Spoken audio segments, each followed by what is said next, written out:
ready to begin? What? Mr. Chairman, are you ready to begin the hearing? Yes, but I'm going to do a sound check real quick. Okay. 1, 2, 3, 4, 5. Okay, please provide a 5-second countdown whenever you're ready.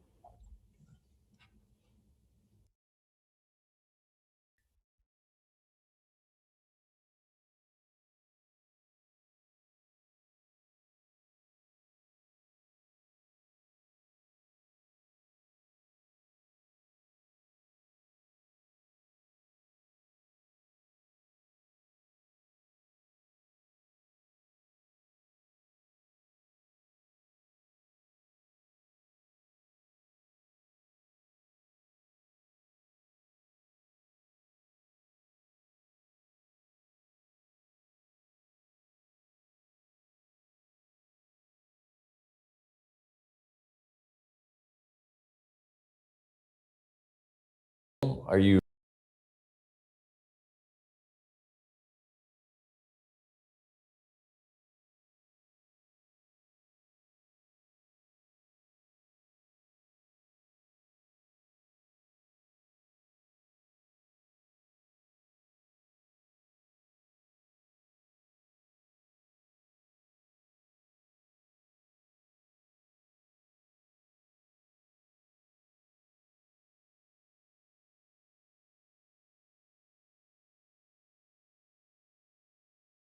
To order. A quorum is present. Without objection, the chair is authorized to declare a recess at any time. I also have a few charts and graphs I'd like to display. They have been distributed to members and our witnesses, but I ask unanimous consent to display those on the virtual platform. Before we proceed, I would like to go over a few housekeeping items for our remote hearing. First, if you are experiencing connectivity issues, please make sure you or your staff contact our designated technical support so those issues can be resolved immediately. Members participating remotely must continue to use the video function for the duration of their participation in the hearing unless they experience connectivity issues or other technical problems that render the member unable to fully participate on camera. It is committee and subcommittee policy that members will remain muted when not recognized, just like turning your microphone on and off during an in-person hearing. This is out of courtesy to all members on the subcommittee, and so that background noise does not interfere with another member who is recognized to speak. When you are recognized, you will need to unmute your microphone and pause for a couple of seconds before speaking so that we will be able to hear everything you say. In order to ensure everything members say is captured on the live stream of this hearing, I ask that members pause for 2 to 3 seconds before beginning to speak. If you wish to have a document inserted into the record, please ask for unanimous consent and have your staff email the document to veteranaffairs.hearings@mail.house.gov. It will be uploaded to the committee document repository. Without objection, members will be recognized in order of the subcommittee seniority for questioning witnesses today. This will make it easier for me to ensure all members participating have an opportunity to be recognized. Does any member have a question about the procedures for this hearing? Hearing none, we shall proceed. I now recognize myself for an opening statement. Today, the subcommittee will be reviewing the Department of Veteran Affairs fiscal year 2022 information technology budget request. Following a very productive full committee hearing, I feel that it is important for this subcommittee to take a deeper dive on IT spending. If we could show slide 1, please. Take a look at the chart. According to the Office of Management and Budget, VA spends more on IT than any federal agency other than the Department of Defense. I want to ensure that VA has proper management and acquisition controls to ensure they are making the most of their investment. If you could close slide 1. For fiscal year 2022, VA requested a 10% overall increase in funding from fiscal year 21, enacted levels, and a 9% increase in discretionary funding. Despite these large increases, funding for information technology decreased. VA plans to supplement this request with funds from the Reoccurring Expenses Transformational Fund. I am concerned that modernization of IT assets and the critical upgrade of VA's financial system are not included in the base budget request. The Transformational Fund is an excellent supplement, but funding levels fluctuate on a yearly basis.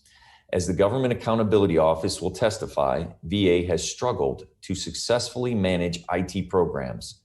In 2015, VA's management of IT acquisitions and operations were added to their high-risk series and remain there.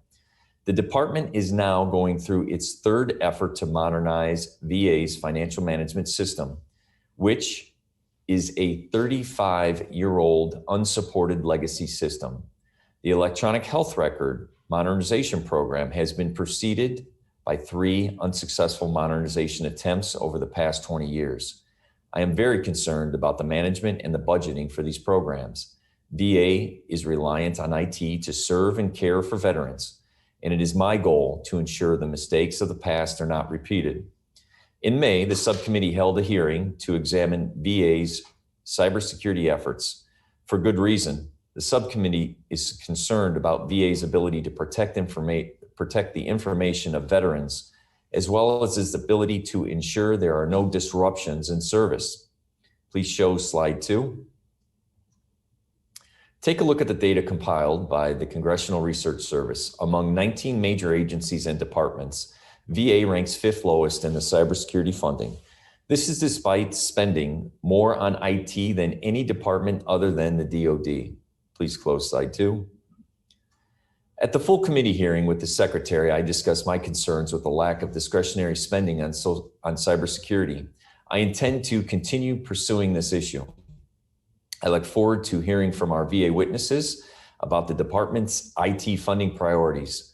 I'm interested in hearing whether this budget request will be sufficient to continue modernizing aging IT systems and funding cybersecurity requirements. We will also hear from the GAO, who has performed substantive work with the VA on IT, cyber, and acquisition management. I thank the witnesses for being here, and I look forward to their testimony. I would now like to recognize my colleague, Ranking Member Mr. Rosendale, to deliver any opening remarks he may have. Mr. Rosendale? Thank you so much, Mr. Chair. Audio okay? Okay. Information technology is integral to the success of any organization. That's especially true of the Department of Veterans Affairs, which has the sacred mission of caring for the men and women who defend our country. VA is in the midst of the biggest technology modernization drive in its history. I understand the importance of identifying IT needs and funding them. But in the 100 pages of the budget request, the VA Office of Information and Technology does not satisfactorily answer some of the most basic questions. How do we measure progress toward our objectives? How well are we achieving them with the resources provided? And how many resources would be needed to fully achieve them? OIT's budget tells me it costs about $4.8 billion to keep the lights on. That's not good enough. We need the facts and the data. First of all, it's a huge amount of money. It's nearly the annualized budget of the state of Montana. I expect stewardship of every single dollar. Only in the VA does the OIT budget seem small by comparison. It was $3.3 billion in 2010, and it's increased by 3.8% annually on average over the past decade. Whereas the Veterans Health Administration budget was about $48 billion in 2010 and is now requesting more than $100 billion. That is about a 6.5% annual growth rate. VA is continually growing and creating new IT requirements faster than it can manage them. What concerns me even more is the recent boom and bust. OIT's annual funding has fluctuated up and down modestly over the last decade. However, the CARES Act increased the organization's budget by $2.15 billion over 2 years, which is equivalent to nearly half of the base budget. Responsibly spending a windfall that large is extremely difficult. The CARES Act was basically a sugar high, and the sugar high is ending. OIT requested $1.7 billion in the American Rescue Plan, but in a series of events that still have not been fully explained, it received $100 million for a supply chain system. Basing the budget on either having a feast or famine is no way to take care of our veterans. Next year, it just so happens that the Transformation Fund is coming online. This is an authority Congress created in 2015, allowing the VA to spend expiring dollars after 5 years on IT and other facilities. OIT is getting a $670 million infusion from that fund. I have no doubt that without the Transformation Fund, the end of the CARES Act sugar high and the inability to secure ARP dollars would be damaging and disorderly.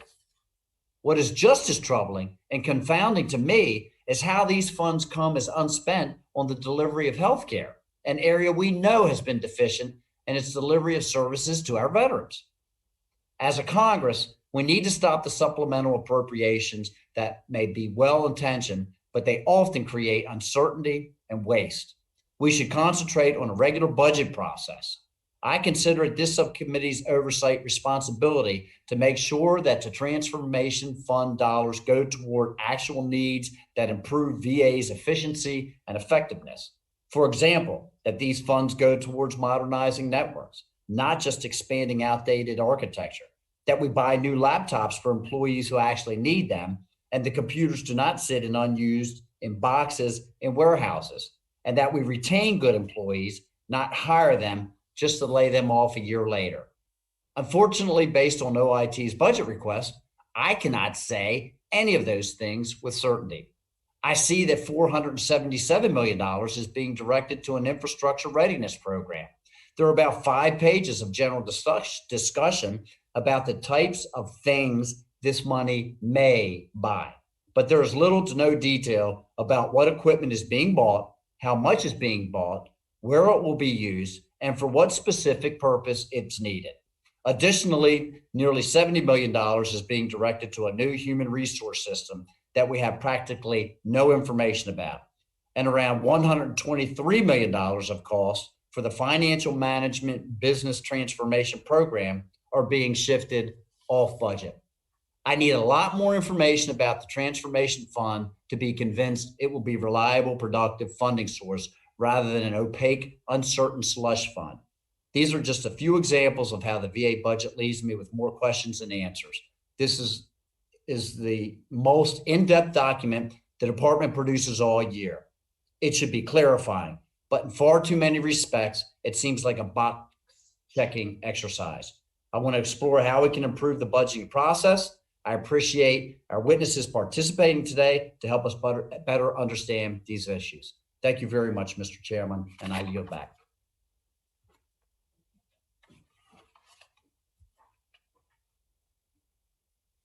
Thank you, Mr. Rosendale. I will now introduce the witnesses we have before the subcommittee today. Mr. John Rachalski is the Assistant Secretary and Chief Financial Officer of the Department of Veteran Affairs. Mr. Rachalski is accompanied by Mr. Dominic Cassatt, Acting Assistant Secretary of Information Technology and Acting Chief Information Officer. Mr. Michael Parrish, Executive Director for Acquisitions, Logistics and Construction and Chief Acquisition Officer, and Mr. Larry Davis, Executive Director for IT, Budget and Finance, and Ms. Carol Harris, Director of Information Technology and Cybersecurity, U.S. Government Accountability Office. We will now hear the prepared statements from our panel members. I will remind you to please pause for 2 to 3 seconds before speaking so that the recording will capture all of your words. And please remember to do so when answering members' questions. Thank you. Your written statements in full will be included in the hearing record without objection. Mr. Rachalski, you are recognized for 5 minutes. Thank you, Mr. Chairman. I'd like to open by saying that as a native Montanan, the flag in Congressman Rosendale's background gives me a warm, tingly feeling. Chairman Mervan, Ranking Member Rosendale, distinguished members of the subcommittee, thank you for the opportunity to testify today in support of the President's fiscal year 2022 information technology budget request and for your steadfast support of our veterans.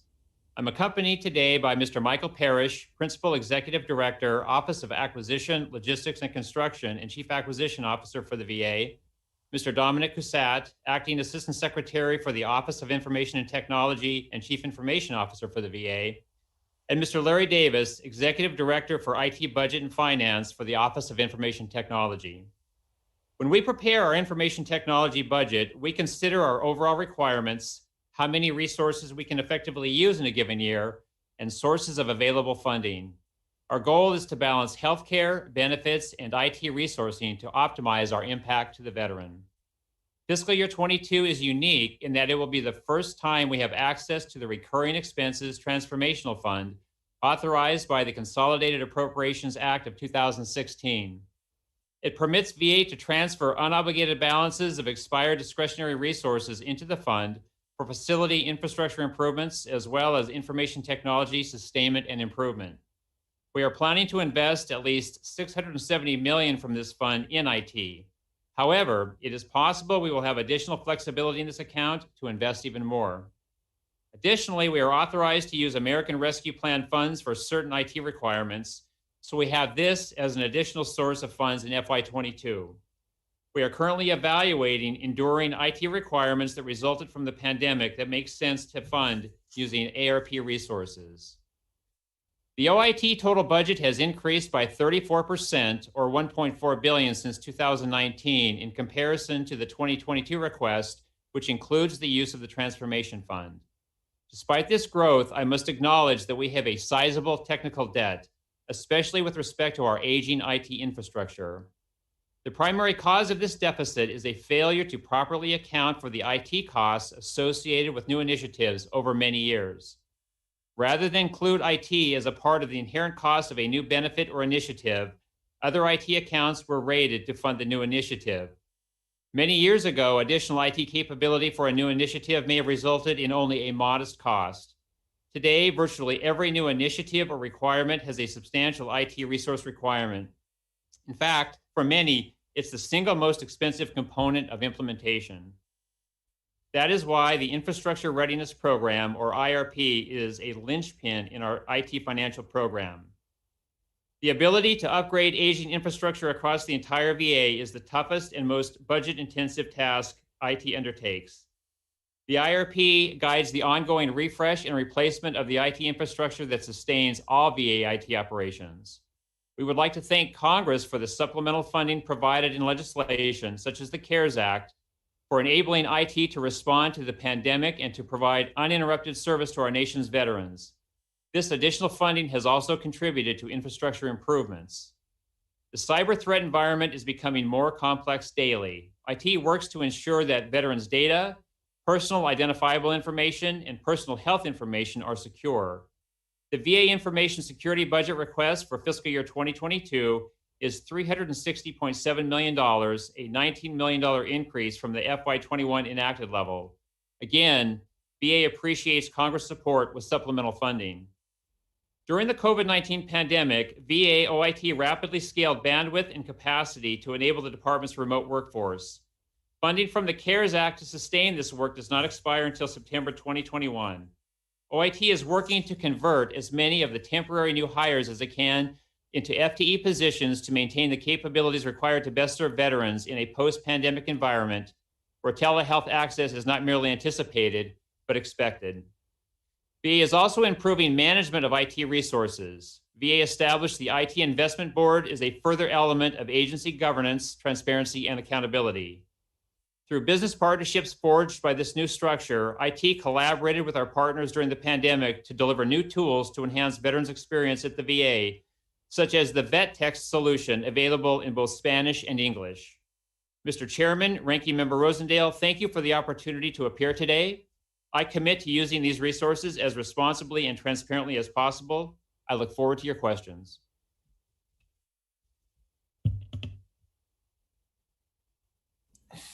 Thank you, Mr. Richalski. At this time, Ms. Harris, you are recognized for 5 minutes. Thank you.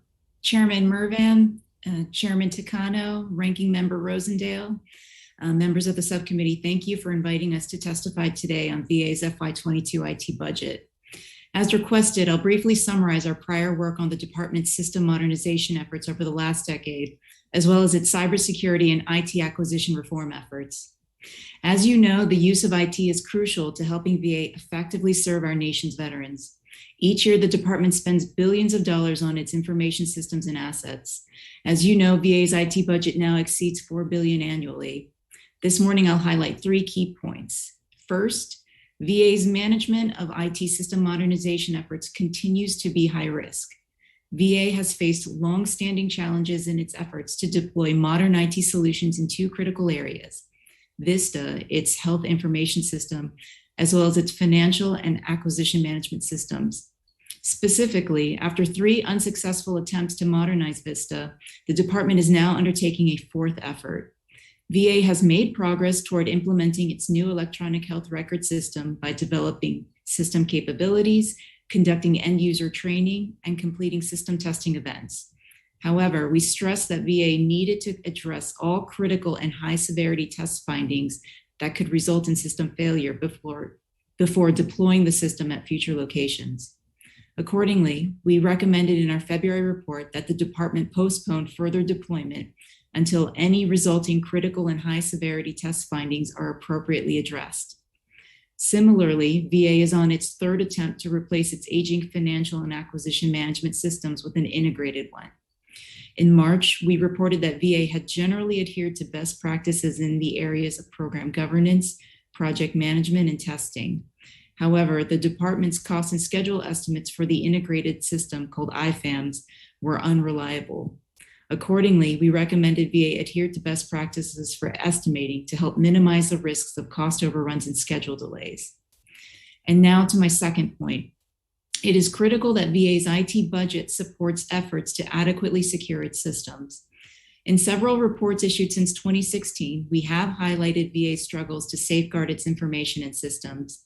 For example, in July 2019, we reported that VA had not effectively managed its cyber risks.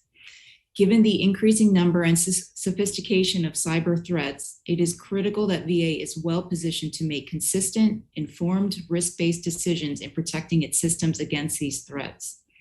However, VA had not developed a cyber risk management strategy, nor conducted agency-wide cyber risk assessments to manage potential enterprise risks, among other things. In December 2020, we identified issues with VA's ability to identify, assess, and mitigate risks in its IT supply chains. Many of the manufacturing inputs for these products and services originate from a variety of sources throughout the world. As such, it is critical that VA be able to effectively address IT supply chain risks across the department. However, VA had not fully implemented the 7 foundational practices comprising robust IT supply chain risk management. And now to my final point. VA's progress to better manage its IT operations is uneven, and its CIO authorities continue to have key weaknesses. I'm pleased to report that the department has a robust software license management program. As a result, VA is able to analyze agency-wide software license data, such as usage and costs, and have its resulting cost savings. However, the department lacks policies fully addressing the roles and responsibilities of the CIO in 4 of 6 statutory areas, including the IT workforce and IT budgeting. Ensuring that these CIO authorities are formalized is especially critical for the department, as they have had 7 CIOs since 2012, thus making the average CIO tenure at VA less than 2 years. Moving forward in these 3 areas I noted, it will be critical for VA to fully and effectively implement our open recommendations as soon as possible. Doing so will better position the department to more effectively deliver secure systems and IT operations that meet mission needs, and also, where possible, realize additional cost savings. That concludes my statement, and I look forward to addressing your questions.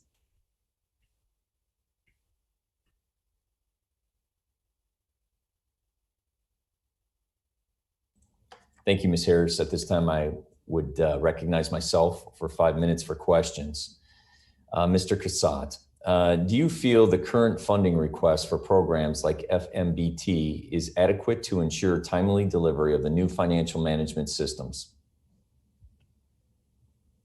Thank you for the question. We do believe the funding we have for this year is adequate to meet our plans for affecting the programs we have planned for the year. You know, we always want to do more, and we always want to, you know, sort of be ahead of things a little more than we are. But you know, we very carefully time phase these things and look at the annual budget and see what we can do each year. So we feel like we're on track with the budget that we have to meet the plans that we have to get the progress we need for this coming year. Follow-up is the current funding amount for the Infrastructure Readiness Program enough to begin reducing VA's accumulated technical debt? I do believe it is enough to begin reducing it. We, for the first time, have a really good picture of what our technical debt is. We do have a detailed plan about regarding how to resolve it within a 4-year time span. And then the important thing is you're never done. You can't just resolve it. You know, you have to refresh, you know, to industry standards, whether it be a 4-year refresh cycle for end user devices or 6 to 7 year refresh cycle for enterprise backbone infrastructure. So we're mindful of that. You know, we feel that the IRP budget, which we have to really be careful to defend. You heard the CFO mention earlier that sometimes those coffers are raided in order to address new requirements for new mission and business efforts. So we plan to very carefully preserve the IRP funds, but it is helping. We are seeing the results of that already. And we do have a plan intact, you know, to sort of get there within the next 2 or 3 years. The committee was told that the plan for the IRP will not be updated until the end of 2021. If the plan is not finalized, how can you be certain? The plan is against our best estimates at this point, where, you know, we're always re-looking at it and making sure it accounts for any changes in mission or environments. And then also for things like the electronic health record modernization, there were some things we had to either accelerate or change to meet the requirements for the Cerner platform. But you know, we feel it's a good first cut, what we have now. And then, you know, we hope to make it an even stronger fact-based estimate by the end of the year. If I could, given the large increase in overall funding requested for VA this year, when can we expect to see similar increases in requested funding for IT to address VA's technical debt? I'll start to answer, but I'll defer to our CFO to add on. But you know, each year we are looking at you know, what increased funding we could use to help accelerate addressing technical debt. You know, we want to do it as quickly as possible, but we know funding is limited. So you know, we do make the ask. Like I said, we do understand what we need, and we have a basis of estimate that we can provide to show what's behind that estimate. So we do attempt to, you know, increase the funding wherever we can. And like the CFO mentioned earlier, look at other sources of funding, like, you know, the Transformation Fund. And we used some of the CARES Act funding to build out our platforms to support a huge increase in telehealth and remote work. So I'll leave it at that and see if the CFO has anything to add. I would just add, I mean, we want to do it quickly, but we want to do it responsibly. As I described and we've talked about, we do have additional sources of fund in these sort of 2 anomalous years. The $2.1 billion in CARES Act funding that we're still working our way through. We have access to ARP funds and the Transformation Fund. And the reality of it is you couldn't dump, you know, just 10 or 20 billion in IT and resolve the infrastructure. It's going to take some time to work through it responsibly and effectively. And so I think that we're asking for the right amount of money based upon the need and the other sources of funding we have. Coming out of these 2 years, going into 23, we'll have a better sense of what we need to ask for in the base. And also we'll know what we have in the Transformation Fund. That'll continue to be a source of funds to us. So.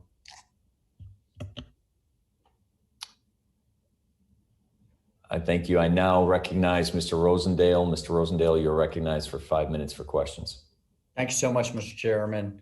Mr. Davis, OIT reports on congressional projects in its budget. What is the definition of a congressional project, and why are these projects important but not others? How are they prioritized? One would assume that a congressional project has been authorized by Congress, but most, if not all, of these projects were never authorized. Thank you, sir. Yes, the way we define the congressional projects and programs, it really based on our investments and how we do our congressional investments. So all the projects are now major investments under those congressional programs and projects sort of lined up to that. So it's a roll-up factor.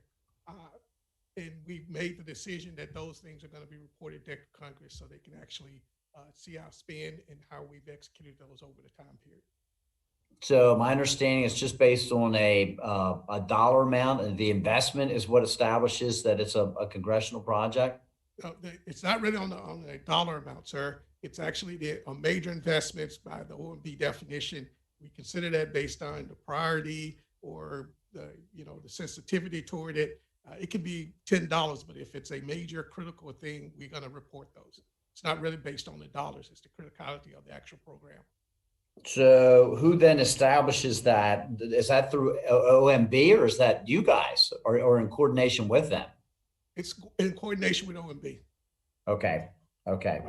Mr. Davis, has OIT ever done a zero-based budgeting process or exercise?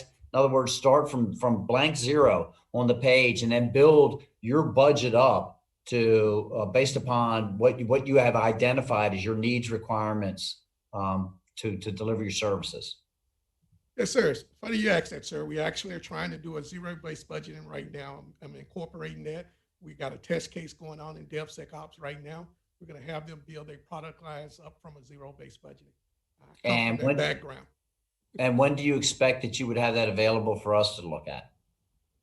Good question there. We just started the pilot. I would say probably, sir, about it. We're going to try to finish up one of the portfolios in our product line by the end of this summer. And we'd be more than happy, sir, to share those results from that. Okay, so one portfolio, explain to me, what does that mean from all of OIT then? What are we looking at?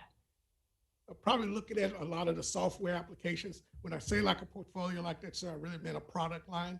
So we have different product lines, about 23 right now. We're doing, I think, 5 of those product lines.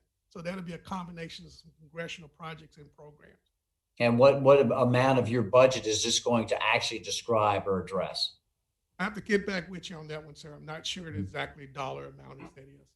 We're still because obviously if we're doing a zero-based budget, but we're only doing 3% of it, then there's still an awful lot of it that we haven't been able to identify yet. And yet, if you're doing this exercise on something that's going to cover a much larger part of it, then obviously it's more substantive. Totally agree with you, sir. And what my goal was here to sort of do like a proof of concept, go through the whole process, make sure we have a very good process that we're going to use there. Eventually, we will do the whole budget like that, sir. Okay. Anything that we can get to help us would be very appreciated. Mr. Cassatt, if I've learned anything from my experience in Congress so far, it's that everybody and their brother always needs more money for everything that's being done. That's why I measure outcomes, not the dollar amounts, the inputs. How are you measuring the outcomes of OIT? What are the metrics that you're using? Right, that's a great point, and that's very important to us too. So we're in the midst of, the CFO mentioned in his opening testimony that we're in the midst of fully implementing our IT investment board process. And one of the biggest things that we're going to get out of our investment board reviews, which is co-chaired by me, the CFO, and the chief acquisition officer. And the members are all from the undersecretary's offices and all of the administrations and staff offices. So this isn't just an IT thing. This is an IT and mission and business effort. But one of the big things that'll come out of there is return on investment assessments. With that, we're implementing a CPIC process, a capital planning and investment control process, so that we understand what our investments are, what the decisions are in terms of priorities of the mission and business. And then in the end, before we make decisions to reinvest, what was the ROI on that? Another thing that we're doing of interest is fully implementing TBM, technology business management, so that we have a lexicon to identify what the costs are and then roll them back up to the mission and business pillars, so we understand what IT costs we have and how they feed back up into the mission and business. So these tools will help us get there. Thank you. Mr. Chair, I see my time has expired, so I would yield back.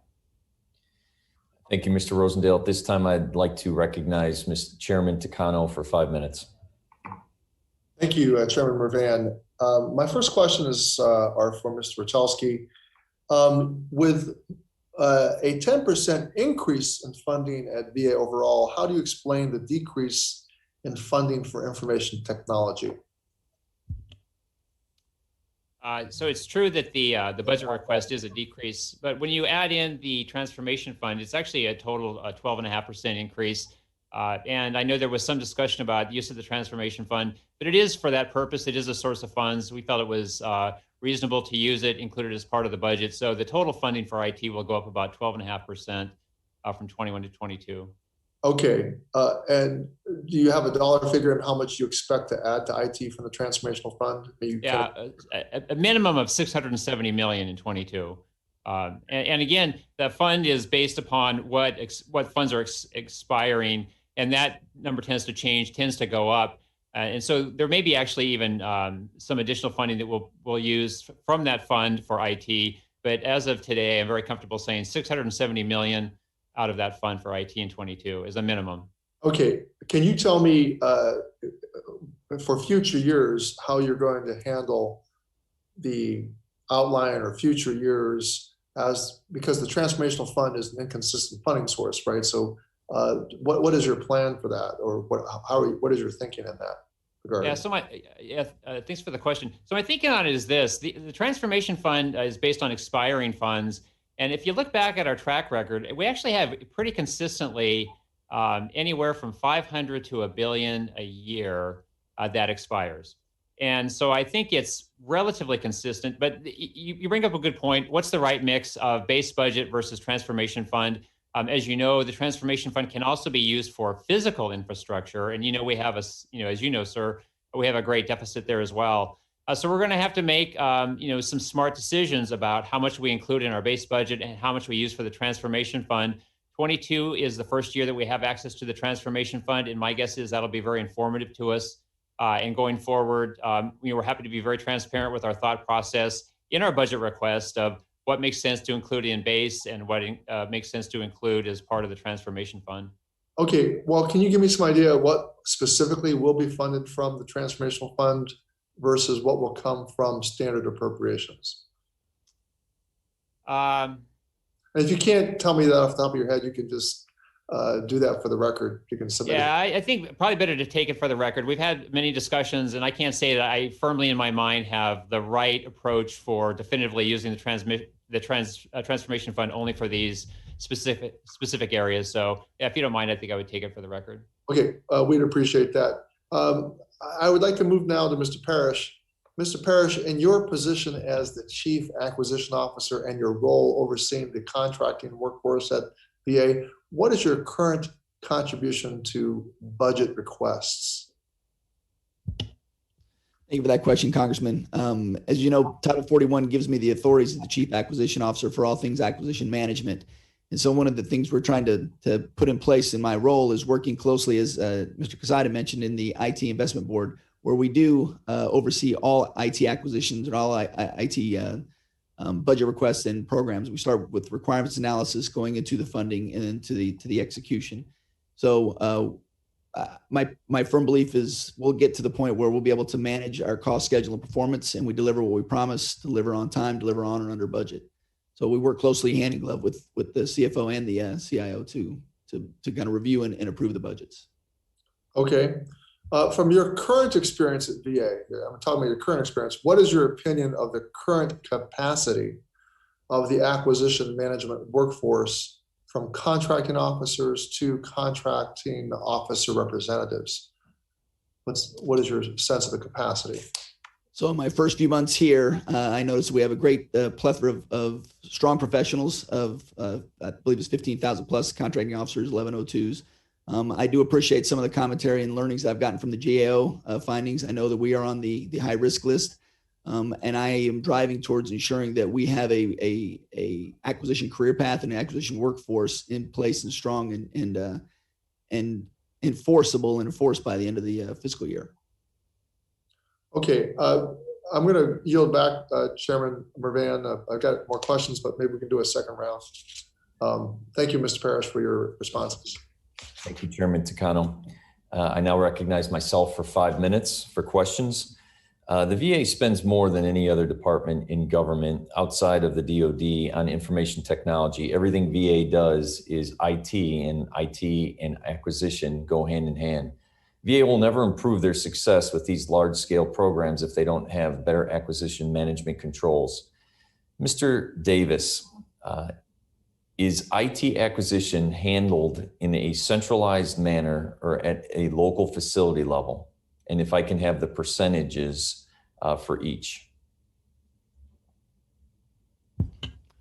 I would ask that you allow me to get back for those numbers and provide those answers in a separate later on.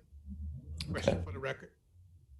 Ms. Harris, in your opinion, is the current structure within VA adequate to award and manage large IT modernization projects?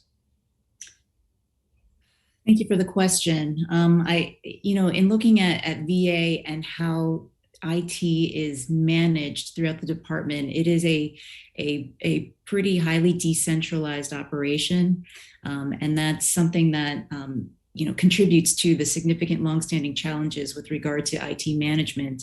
We want to see more centralization occur in order to be able to effectively manage risks, both from a cyber perspective, but also from these major IT acquisitions. So that's certainly something that we have been keeping track of. As one example, when you take a look at IT contracts or IT category spending itself, just as an example, roughly a quarter or 1.5 billion of its IT category spend is comprised of unaligned IT spending, meaning spending on contracts that isn't aligned with enterprise or best-in-class contracts. And with IT category, we're talking about IT software, hardware, consulting, security. So common goods and services that can be shared across the enterprise. They aren't unique to particular major projects.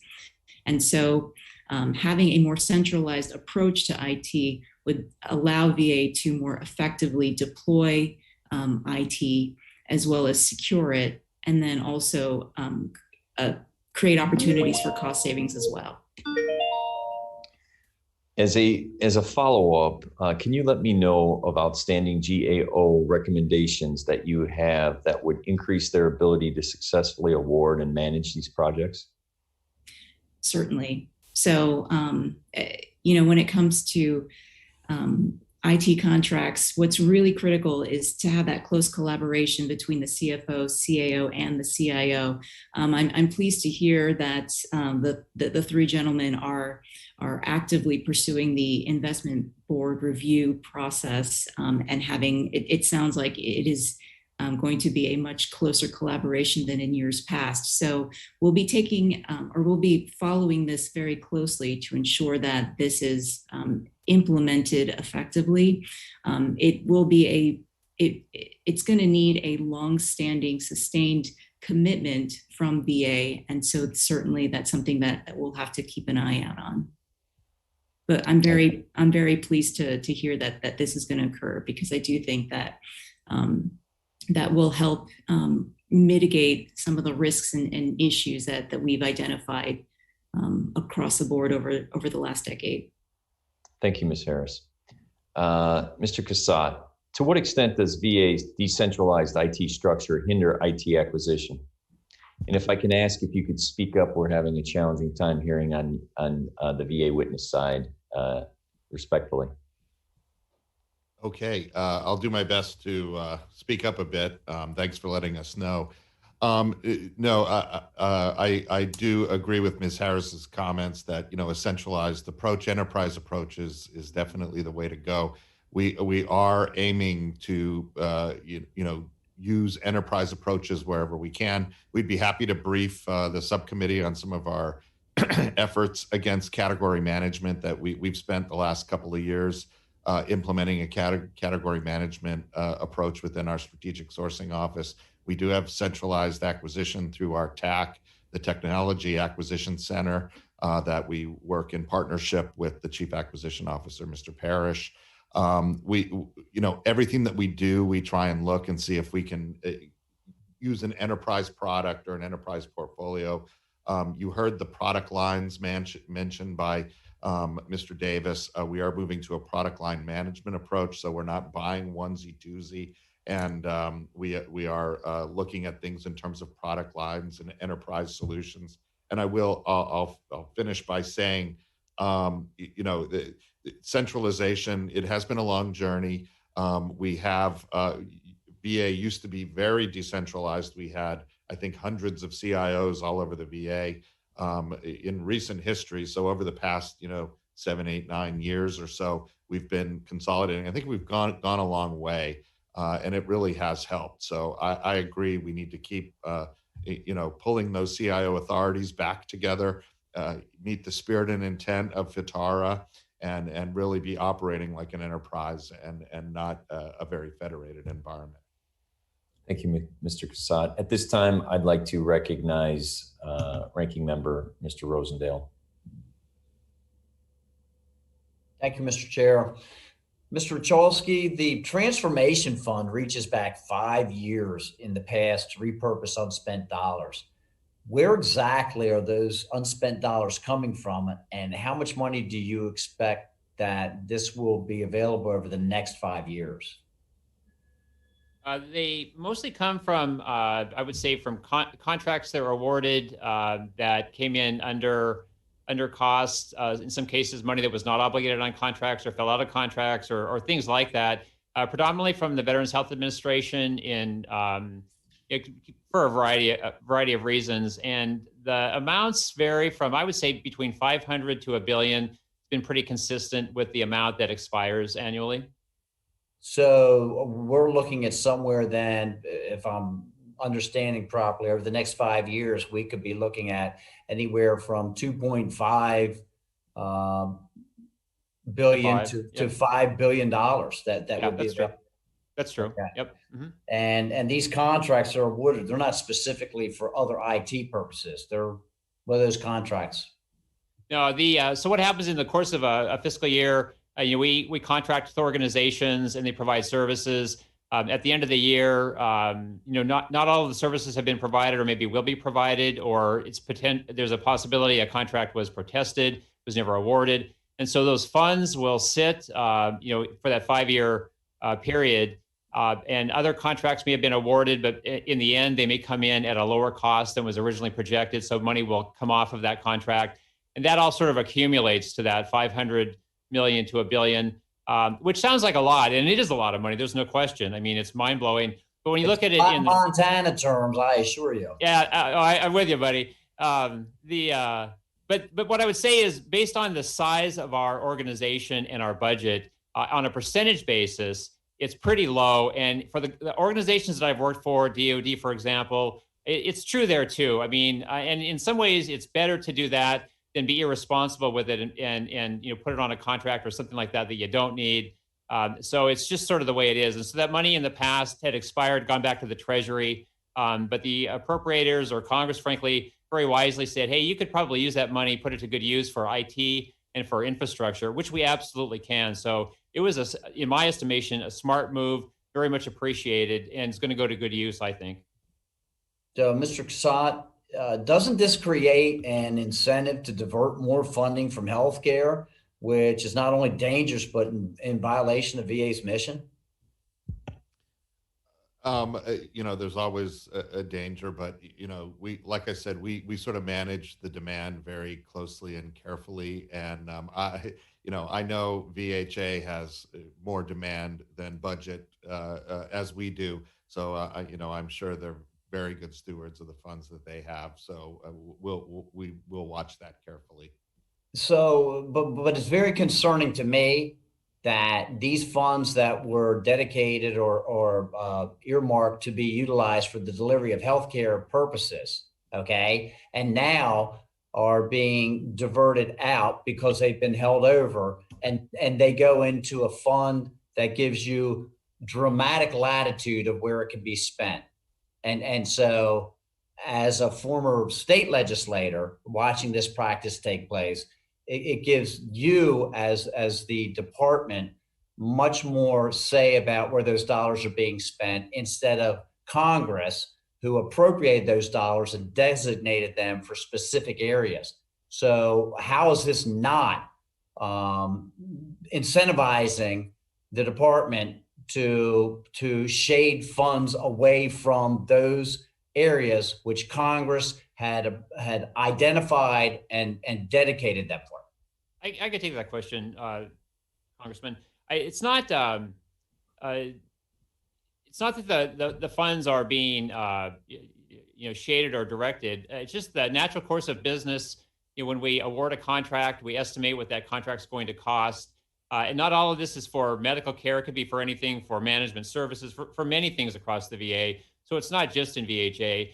But the most typical scenario is a contract is awarded for something, and let's say it's for management services, and there are optional, there are CLINs associated with that, or services to be purchased. And at the end of the contract, sometimes it didn't cost as much as we thought it was going to cost. We didn't exercise all of the services, decided we didn't need some. And so the money that was on that contract eventually falls out of the contract and goes into this pool of money. A lot of it just has to do with it didn't cost as much as we thought it was going to. So we received the services, but it was not at the same level that we thought it was going to be. And so that money tends to accumulate. There would be no incentive.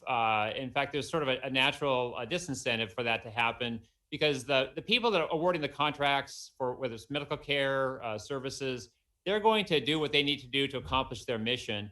And just in the natural course of business, if it comes in at a lower cost, the money's going to fall out of the contract, and it's going to go sit in this pool for 5 years until it's going to expire. And the new authority we have is then to use those expiring funds.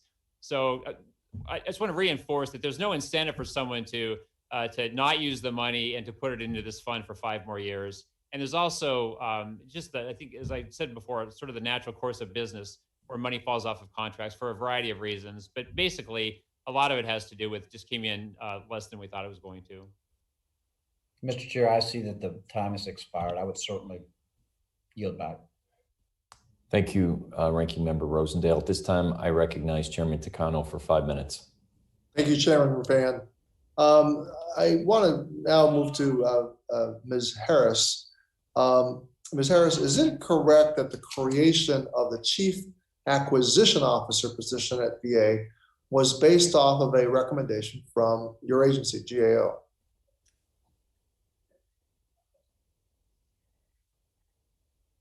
I'm sorry, I can't hear you, Ms. Harris. You might want to unmute your. Here we go. Okay. There you are. So our just to clarify, the recommendation related to that from GAO is related to ensuring a non-career employee was in place as required by law, non-acting civil servant as they had for years. So it wasn't necessarily the creation of the CIO position, but who was filling that position itself. So the non-career employee, because that's what the law called for. So it had to be an appointee? That is correct, yes. And the Chief Acquisition Officer is an appointed position. It's not a career civil service position. But the recommendation was that it was a non-career position, it had to be a political appointee. That is correct, because the law called for that. In your opinion, is VA making the most of this position, the CAO position? Specifically, what I'm getting at is, do you believe that VA has done enough to incorporate the CAO into the acquisition review and budget making process? That's a great question. I think it's too soon to say for sure. When we did a review back in 2018, we saw that the CAO was not involved at all in the process of identifying IT acquisitions, and that was a major problem. And actually, similarly, the CIO was not involved in approving the IT budget requests or reviewing and approving IT contracts. And so we made recommendations for both of these officials to work together to review and approve all IT acquisition strategies and plans. And so we made recommendations related to this, and they still remain open. But given the statements made by the CAO, CFO, and CAO with regards to this investment review board process, we're going to have to take a look at this carefully, because I think that if it is implemented effectively, that's a very good sign for ensuring that the IT dollars are effectively spent. And that these projects are receiving the appropriate attention that they need. So we're going to have to keep a close eye on that. That will be a long, sustained effort that will be required on VA's part to be able to do well. But I am very encouraged by hearing this approach.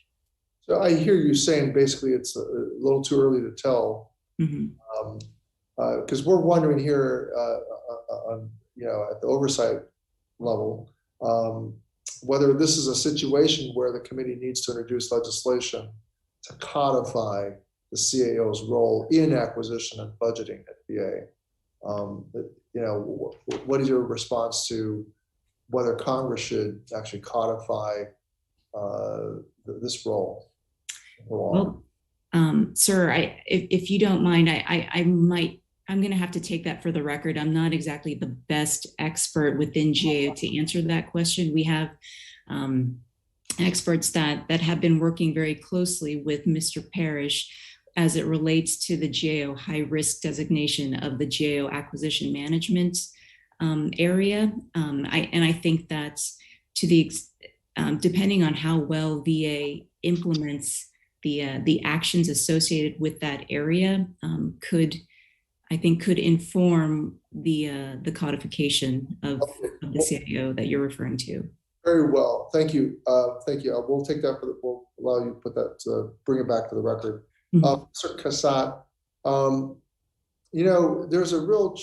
We both know that there's a challenge in hiring qualified technical staff, and it's long been a struggle at VA, especially in locations such as Seattle or Silicon Valley, where technical experts can make considerably more outside of VA.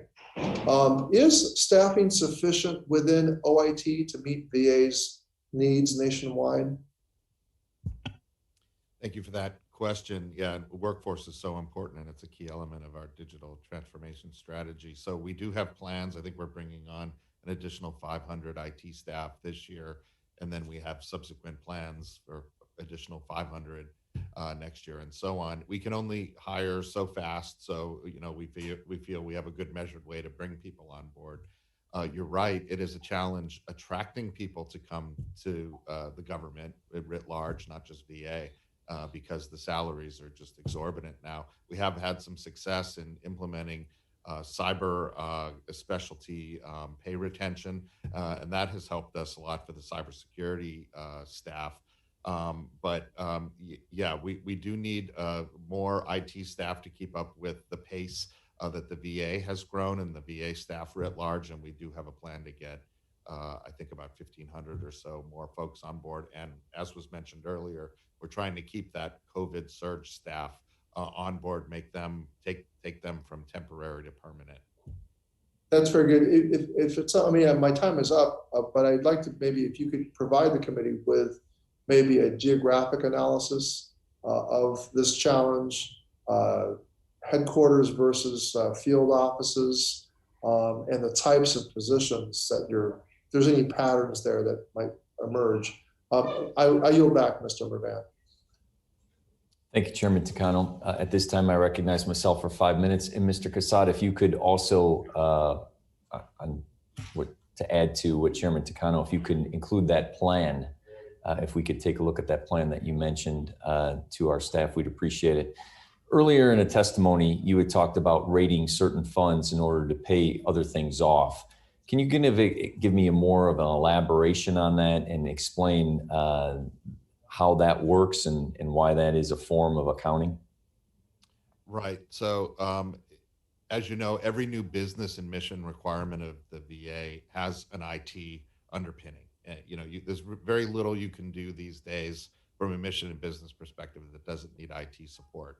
So sometimes when there's a new legislation or a new requirement levied on the VA, since the IT appropriation is separate, the dollars don't always come into the IT appropriation commensurate with the IT support needed for the new capability.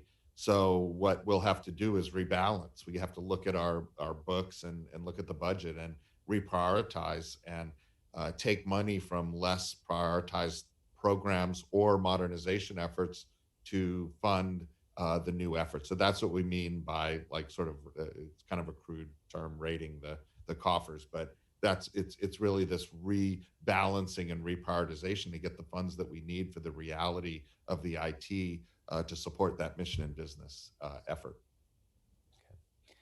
To what extent does the VA frequent turnover in its CIO role hinder the strategic acquisition? That's a great question, and we do try to mitigate that with a strong career leadership staff. We do have a principal deputy who's a career employee, as well as 6 deputy CIOs and deputy assistant secretaries who are careerists. So we really see that as the supplement to the rotating CIO who is a political appointee. Understand the benefits of that. You get an infusion of perhaps private sector viewpoints in bringing a political appointee in. But we balance it through the career staff and the career leadership that we have in place to mitigate the disruption. Then, do you have a current estimate of how many shadow IT programs are not reflected in this current information technology budget?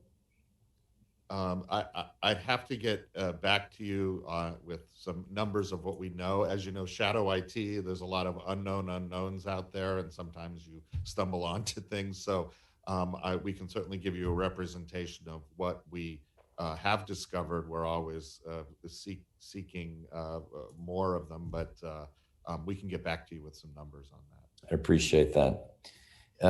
Mr. Rachalski, there seems to be a number of decision makers regarding IT procurements, especially where those procurements will require interaction with new enterprise systems such as EHRM. Can you please walk the committee through the coordination between OEHRM and VHA and the OIT regarding the procurement? Yeah, I can. As you know, I think it's legislated that the deputy secretary position is primarily responsible for the EHRM funding. And so that person, he or she, is primarily responsible for oversight. And we're working more of these issues through the IT investment board because they obviously have, cross-program effects into IT, into VHA infrastructure. So typically what will happen is if EHRM has an issue, or even IT or VHA, and it's in that realm, we take it to the board. And I think, as we described, Mr. Cusat and Mr. Parrish are the co-chairs. So we have a pretty good sense across the organization from a finance, IT, acquisition standpoint what's going on, and we consider them in that venue. And we have a broader audience there as well. So if there are residual impacts on other parts of the organization, we all, I think, have a better sight picture of how it's going on. So the net is we're running those through the IT investment board now, but ultimately the deputy secretary is responsible for oversight in the final decision making. My goal is to determine whether the current management structure at VA is effectively coordinating to ensure that we are entering into agreements with the highest degree of confidence for success. I'm happy to have you take this for the record and provide any briefing to my staff if you'd like to conclude on that. Sure. I would just make one comment about it. It is improving.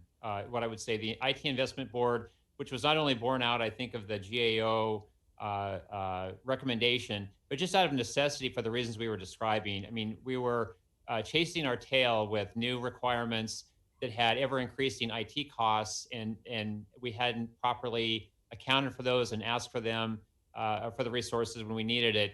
And so the IT Investment Board has, I think, done a lot to bring us together and to focus and make us much more disciplined.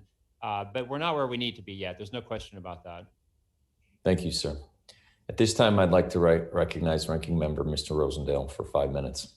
Thank you so much, Mr. Chair. Mr. Davis, beyond the 3 items that you propose to spend the Transformation Fund dollars on next year, what other items do you consider fair game or potential recipients for those funds? Yeah, thank you, sir.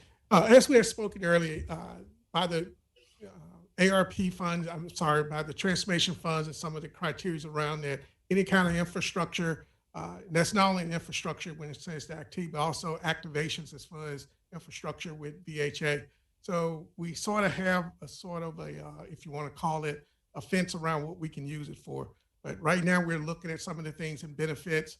We had a meeting this morning. We discussed those things. So there's a few other areas we're looking at, but as we figure out how much money we actually have in the Transformation Fund, we will look at some of those areas, but mainly in the benefits area with the GIBL and some of those things in education. Okay, Mr. Cassatt, OIT's budget request will be supplemented by $670 million from the new Transformation Fund. It seems you're depending on this fund to balance your budget. What would happen if your budget and your operations, if those resources weren't available or to decrease dramatically? Yeah, great question. And, as I mentioned earlier, we're in a constant, sort of prioritization effort. Whenever, when we're looking at funds and funding that we have and where our cut line is for funded requirements versus unfunded requirements, we look at that through the course of the entire year. If we were to take a hit on the order of $600 million to what we expected to get for this year, we'd really have to look hard at that priority list. Our sustainment budget, things just to keep the lights on, we don't have a lot of discretion there. We have to keep that infrastructure running. So unfortunately, where that will hit a lot is in new projects or development projects. We can look at some of the sustainment budget and say, hey, are these nice to have or need to have? But it's a constant exercise in looking at what budget we have available, what the priorities are, and that's where that relationship between the CAO, the CFO, the CIO, and the administrations is critical, because we don't want to make those decisions on our own. We want to talk to the mission and business and say, where can you stand to take some cuts in IT support? We don't want to make those decisions on our own. So like the CFO said, we've come a long way, and it's much better than it was in terms of that partnership and making those decisions together. But we have a little ways to go, but we're getting there. We're making progress. Sure. So still the $670 million is not an insignificant number. And so as all of us do, it boils down to the wants and needs. Do you see that if that $670 million is to go away, that you're actually going to be cutting into the needs, not just the wants? It's hard to say. We'd really have to sit and look down, but it's hard to imagine it wouldn't. The IT budget will be what it will be, and we have to operate within it. So, but again, that prioritization process makes sure. Certainly, we look at the needs, but when we look at certainly we can look at the wants. But when we're looking at the needs, we're cutting in places that hurt the least and cause the least impact to the veterans, because in the end, that's what it's all about. We try to pull that thread back to, okay, how is this going to land on the veterans and hit the veterans? So sure, that partnership allows us to do that. I'd just make one, put a finer point on it. We couldn't take a hit of $670 million without cutting into the bone, so to speak. But I would also say in the Transformation Fund, if you look historically back many years, the amount that expires every year, again, is between 500 and $1 billion, closer probably to $1,700,000,000 a year. So it's actually a pretty steady source of funding, but we could not do without the $670 million. I mean, that would be really it would cut very deep. Okay, so that brings me to my point. How is it then that you can say that you're not incentivized to direct critical funds from VHA to fund the Transformation Fund? I can say it just by nature of how the funds end up in the Transformation Fund. Our overall budget is distributed across the VA for various programs, and they work those programs, they execute those funds in support of the programs, and when they're done, whatever wasn't spent ends up in the expiring fund. So there's no guidance or any initiative to tell people, don't spend this money on homeless, don't spend it on medical care, because we want to set that money aside for 5 years and then put it into IT. It just, we'd be shooting ourselves in the foot to do that. So the program executes as it normally does. Whatever falls out into the expiring funds. We now have access to the Transformation Fund, and it just turns out that historically it's in the $500 million to $1 billion a year. For many years, it's been that amount. Mr. Chair, my time has expired. I would yield back. Thank you, Mr. Rosendale. At this time, we recognize Chair Takano for 5 minutes. Thank you, Chairman Mervan. Mr. Cassatt, I'd like to continue with a line of questioning about vacancies. Can you just tell me how many vacancies you currently have? Do you have a handle on that number? We do have that number. I'll have to take that for the record and get you the exact number. It's constantly changing. So, okay. Is there anything that Congress can do to help you to fill these positions? As far as, do you need anything from Congress that would make filling these positions easier? Yeah, our direct hire authority has helped immensely. So protecting that and, making sure we always have something similar available to us that helps us, because a lot of times the hiring process takes a length of time that folks get other offers and then they don't take the offer. So that will help it. And things like the cyber incentive pay helps us having latitude to do things like that. Finally, I'll say, I just want to mention, we've seen with COVID the success of a remote workforce. So we're seeing a lot of opportunity there that we can attract folks from different parts of the nation. We don't have to look at just certain hubs to have people to report to work. I think having a bigger remote workforce is really going to help us get and retain talent.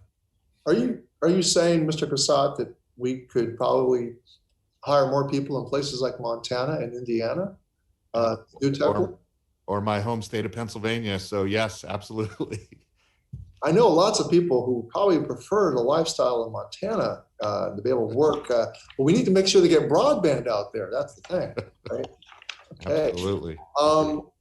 Well, Mr. Cassatt, given the difficulty the VA has had with hiring qualified federal employees for these technical positions, it is commonplace across government to supplement the government workforce with contractor staff. While I'm supportive of hiring subject matter experts in the IT field to manage these large programs, I'm concerned that we may be too heavily reliant on contractors to do the work that federal employers should be doing. It's important that we are investing in our workforce and keeping the institutional knowledge and expertise within VA. So to what extent is VA dependent on contractors outside of the large IT modernization acquisitions? Yeah, we definitely are reliant, and I believe it has to be a good balance, right? We need to balance our government staff with our contractor staff. IT is constantly changing. We don't often always have the IT expertise we need in-house to keep up with the changes. So contracting allows us to be able to reach out to those skills and get them on board quickly. So we have some time to upskill our people or retrain our people or redefine job categories to meet those needs. So it's good to have a balance, and we do have a lot of options for bringing folks on. Well, specifically, are you aware of the size of your support contractor workforce in OIT? Yes. Yeah, we do know what the size is and what the budget is. Okay. Can you provide a comparison of how many support contractors are in OIT, kind of on a percentage basis versus federal employees? Yes, sir, I can. I can take that for the record and get that back to you. Okay. so I mean, that's a real important thing for us to drill down on, but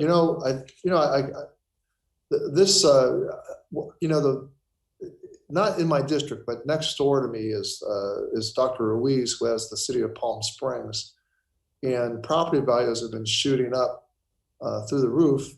One theory is that we have a lot of Silicon Valley folks that are going to be able to work remotely for into the future.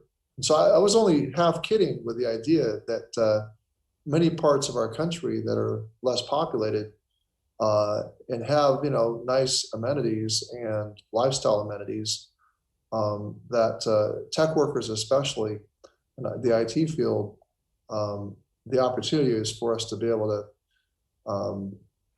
hire folks on a remote, and have them work on a remote basis. So, but we need broadband. We need broadband in some of these remote areas. That would be an interesting thing for us to do.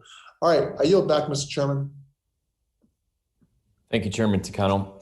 I now recognize myself for 5 minutes, Mr. Rachalski. On May 25th, the VA Office of the Inspector General released a report about the physical infrastructure costs on Electronic Health Record Modernization Program. In that report, the IG states that the OEHRM officials stated that the physical infrastructure upgrades were the responsibility of VHA, and that the OEHRM stated that it did not disclose these to Congress as part of the program's reported cost estimates. I understand that these physical infrastructure upgrades were needed regardless of the EHRM project. However, is it safe to say that they were accelerated by EHRM? Yes, that is absolutely fair to say. Were IT infrastructure upgrades deemed the responsibility of the OIT? They were deemed, for the initial rollout, they were deemed the responsibility of EHRM.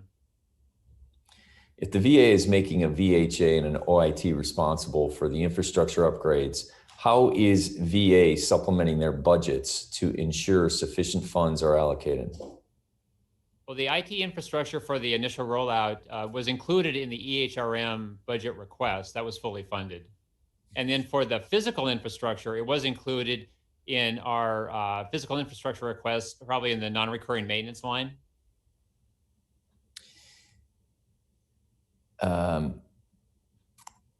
If there is risk that the EHRM becomes a proverbial 1,000-pound gorilla that absorbs all of the resources and other needs get left unmet?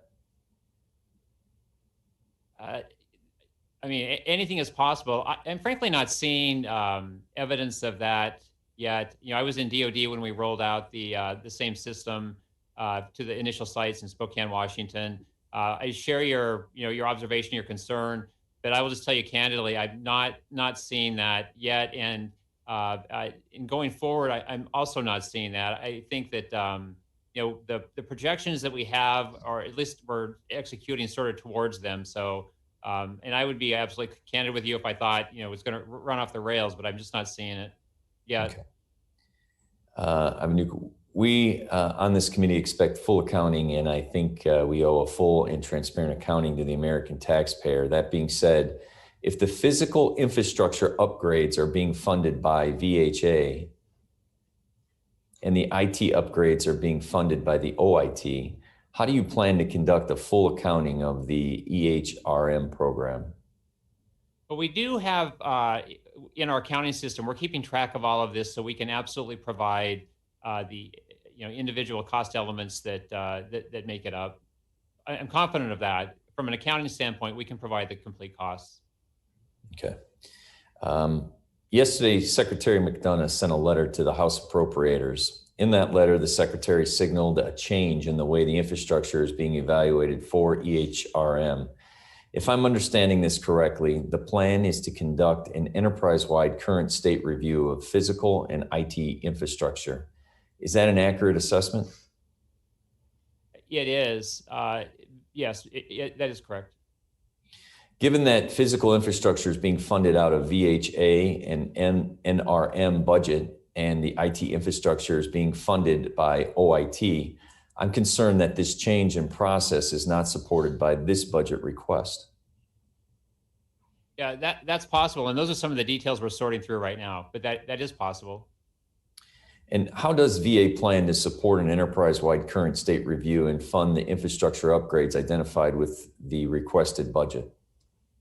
I would like to take that for the record because we're still sorting through some of these and without going into details, in some cases, I'm not seeing necessarily a cost increase or need for any additional resources, certainly in 21, potentially for 22, sort of depends. But if I could take that for the record, and as we're sorting through some of these details, we will be absolutely transparent. And I'm happy to share with you as soon as we know something definitively that I can really stand behind.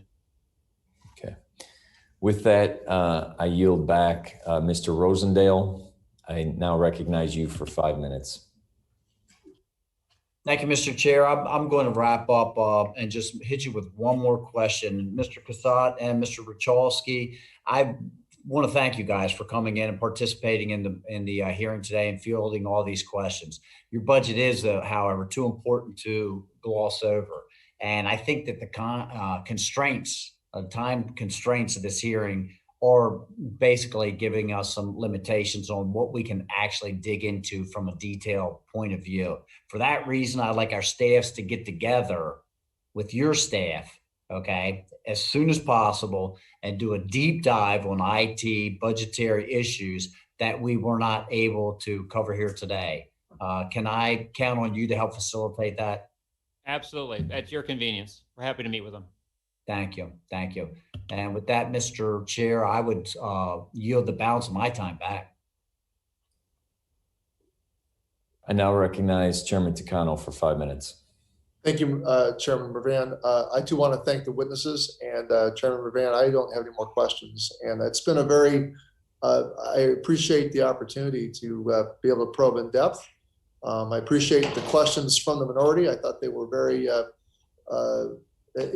very much in the spirit of accountability and the oversight our role. And I appreciate your leadership, Chairman Mervan. This is a very dry topic, IT, but it's incredibly important. And it can get beyond us pretty quickly in terms of if we don't manage it well and oversee it well. So I appreciate the witnesses today and everyone from the VA and the GAO. Now I yield back.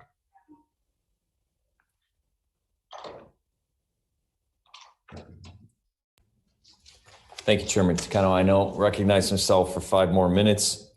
Mr. Richalski, among 19 major agencies and departments, VA ranks 5th lowest in the cybersecurity funding, despite spending the most in real dollars and percentages of budget of any department except the DoD. VA holds a large amount of person health information, PHI. How can you explain this disparity?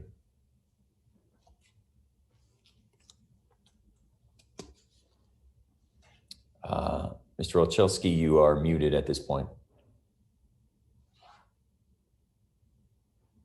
Still muted.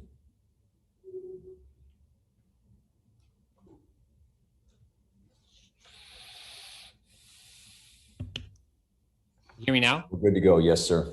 All right. So I'm going to refer the question to Mr. Cassatt, who knows cybersecurity obviously far better than I do. But one observation I would make is I don't know that the measurement of a gross spend or spend compared to other agencies is really a measure of effectiveness.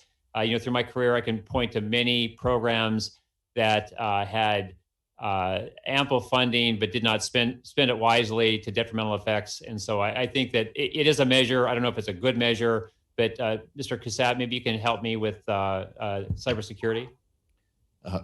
Absolutely. Thanks for the question. And we appreciate your interest in cybersecurity because it is so important at the VA.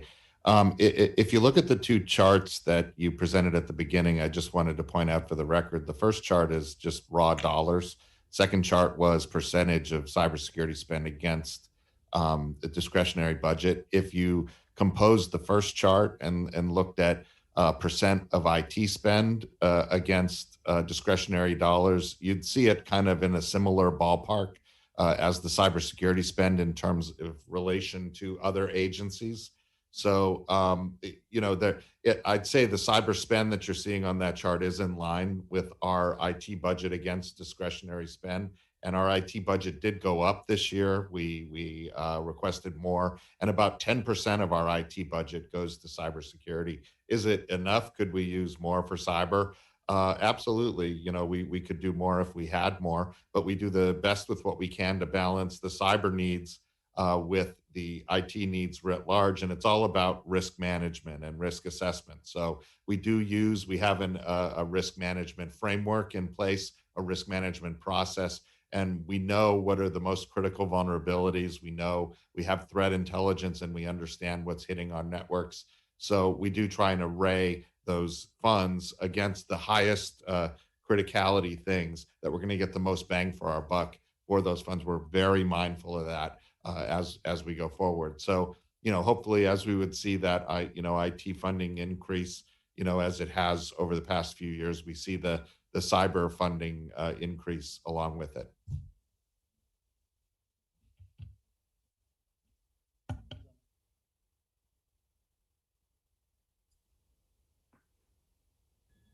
Mr. McGann, we can't hear you. Yes. Is the current funding request adequate to protect the country's second largest cabinet department? We believe we have adequate risk-based measures in place to address the most pressing areas. Again, if we had more, we could do more, but we believe we have a threat-based and risk-based approach to focus our funding on the most pressing priority areas. And we have a very close partnership with the likes of DHS and CISA and the Committee on National Security Systems and the intel agencies to help make sure our cyber defenses are relevant and on point as much as possible. How have the recent impacts of ransomware attacks changed your perception or the need for increased cybersecurity spending for VA IT systems? Ransomware attacks have increased our interest in having good COOP and backup systems in place to make sure that the data, if it is subject to ransomware, we have good backups. It also has shored up our assertion that dual factor authentication and strong authentication is very important. And VA has done very well in that regard over the past 4 or 5 years, going from single digit two-factor authentication up to the high 90% area, single digit percent of two-factor to high 90% two-factor authentication. That has really saved us in terms of controlling the spread of malware attacks and things like ransomware. Our detection mechanisms and our two-factor authentication and strong authentication keeps them from moving laterally through our networks, our adversaries, so to speak. So ransomware has heightened our interest and our perseverance in certain areas like backup and authentication and insider threat training, which we've also stepped up in the past several years. Ms. Harris, if I could, do you feel that the current funding request from VA for cybersecurity is adequate to address their issues with securing veterans' personal health information and protecting critical IT programs? Sir, to be honest, I'm not quite sure. As Mr. Coussat said, VA does have a cybersecurity risk management program. However, it is not complete. And as he said, it's important that agencies have this because they need to be able to effectively identify, prioritize, and manage these cyber risks. VA has established the role of a cybersecurity risk executive, for example, to lead VA's activities in this area, but it has not developed a cyber risk management strategy, nor performed department-wide risk assessments or established coordination between their cybersecurity and enterprise risk management programs for managing these risks. So there are still critical areas that they need to address in this regard. In addition, our work on VA's high impact systems. So these are systems that where a breach could have catastrophic impact on VA's operations. And back in 2016, we identified control deficiencies related to access controls, patch management, and contingency planning. We made 74 recommendations. 70 of them have been implemented thus far, but there are still 4 outstanding recommendations that need to be addressed to remedy these deficiencies. They're related to access controls and configuration management. So that's also something that is of concern. And lastly, I'll mention the IT supply chain in light of the SolarWinds attack. We issued a report back in December looking at the 23 civilian CFO agencies relative to how they are managing their supply chain risks. There are 7 foundational practices for such an effort, including developing procedures for assessing potential suppliers and detecting counterfeit and compromised products prior to their deployment. Few agencies, including VA, had implemented these 7 foundational practices. So there is still quite a bit of work on the cybersecurity front that needs to take place. And so ensuring that that VA has the resources to address these significant issues that I just identified is critical. Thank you very much, Ms. Harris. I have one more question for Mr. Cassatt. Given recent cyber attacks and ransomware, especially those perpetuated by foreign actors or groups with foreign ties, securing government assets is more important than ever. However, despite recent events, VA cybersecurity spending continues to decline in both real dollars and percentage discretionary funds between fiscal year 2021 and fiscal year 2022.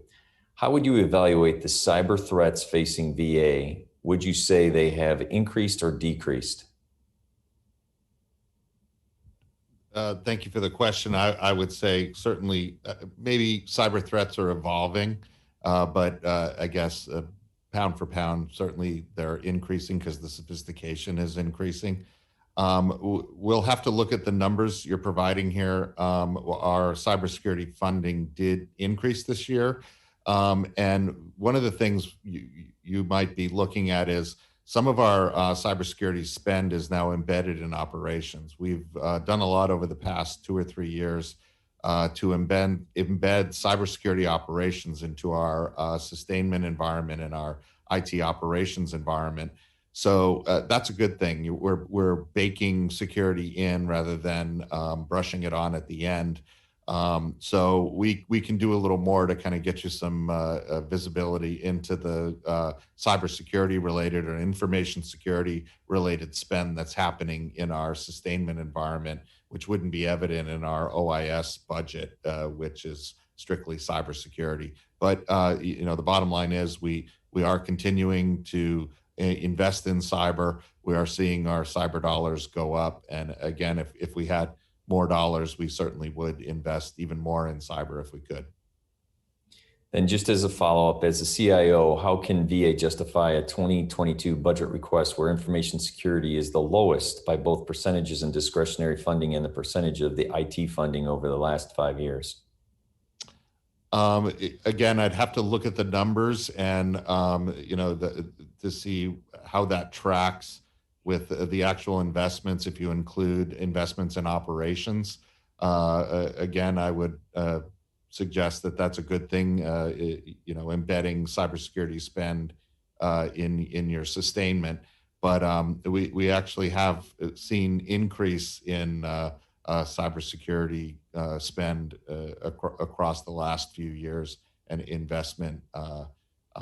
And I'll ask if Mr. Davis has anything to add on that, but I might have covered it. And I do believe those numbers included operations.